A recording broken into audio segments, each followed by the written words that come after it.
কৃষ্ণচূড়াৰ দেশৰ পৰা আজি ভিডিঅ'টো আৰম্ভ কৰিছোঁ দেই।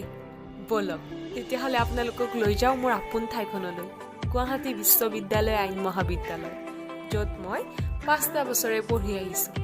বহুত দিন হ'ল লগৰবোৰক লগ পোৱা নাছিলোঁ, তাকেই গোটেইবোৰে ভাবিলোঁ যে এইবাৰ সৰস্বতী পূজাতে গোটেইবোৰ লগ হওঁ।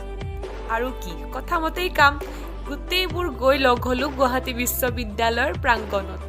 ইমান যে ভাল লাগিল, লগ নোপোৱা বহুত দিনেই হ'ল, কিন্তু সেয়া আমাৰ মাজৰ পুৰণি মৰম, পুৰণি স্মৃতি, পুৰণি হাঁহি আজিও সজীৱ হৈ আছে।